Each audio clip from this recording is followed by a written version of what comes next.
Well, for more on the price of a university degree, I spoke to financial literacy expert Matt Sapaula.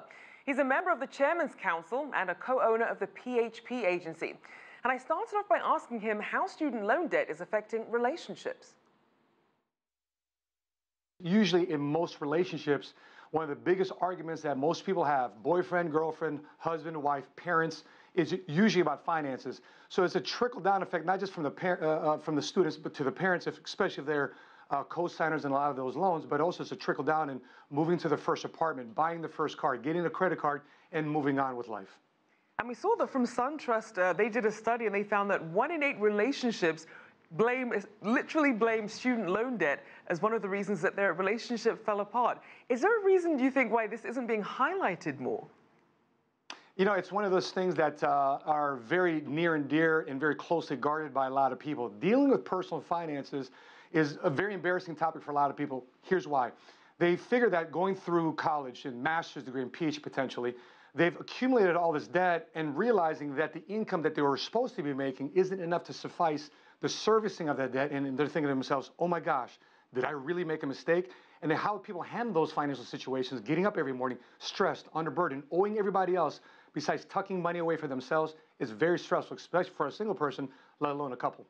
And it really is enough to keep you up at night. If you look at the average outstanding balance for a college student, you're looking at about $34,000, and that's jumped 62% over the last decade.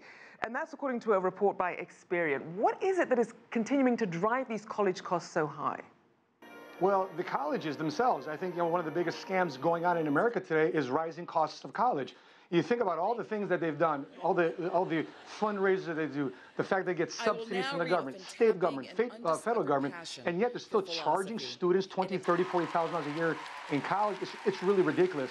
And I'm thankful that I enlisted into the Marine Corps to avoid a lot of student loan debt. My wife got a 4-year scholarship to play softball at the University of Pittsburgh, avoided student loan debt. And so just to think that the average student, say 1, 2 generations of people going through school, waking up every morning and having to deal with this issue, it's really crazy. And it can certainly weigh on people in different ways. We see that these rising college costs can also have more effect on some of these other socioeconomic issues. For example, when it comes to the wealth gap in the long term, we know that women bear the brunt. They carry the heaviest load of this student debt, and they also have a harder time paying it back. What are some of these longer-term implications? I think the longer-term implication is realizing that going to college and looking to be financially secure just because you have a college degree and hopefully get a job, I think that conversation, that iteration is over with. Listen, if you want to go become a scientist, you want to be involved in technology, you want to get involved in engineering, medicine, maybe those are the things that you need to go to college for. But if you want to be financially secure, maybe taking a technical school, maybe taking a vocational school. Listen, I don't have any student loan debt. I went to the military. My wife and I have a seven-figure income. Our CEO of our company, multi-decamillionaire, all without student loan debt. So I think the rethinking of actually going to college to think that you're going to be financially secure with a job is over with. And some people, a lot of economists have even said that this is potentially a bubble. Are we heading in that direction? It's definitely heading in the direction. Here's why.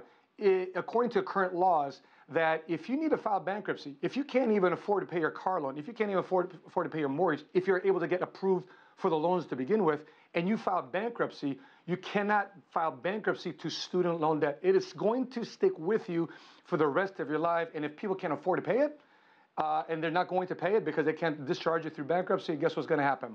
Pop.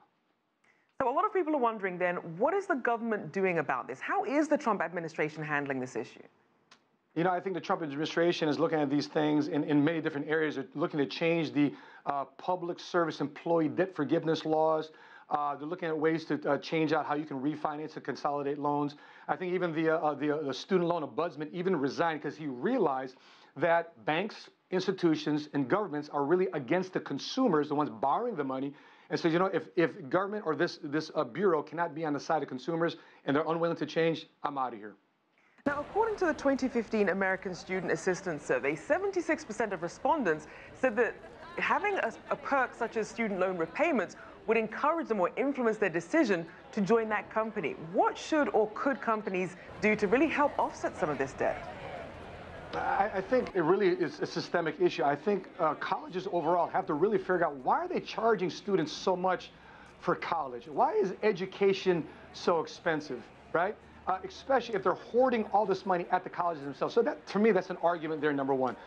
Number two, in terms of companies, working together would make sense. I'm talking about interest rates that make sense.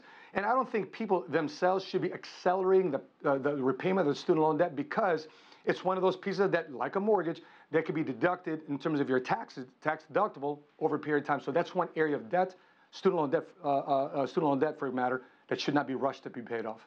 So do you think we'll see more companies doing this, adding it as a perk as they do with health insurance or a 401k retirement package? I think that has to be how companies are going to help.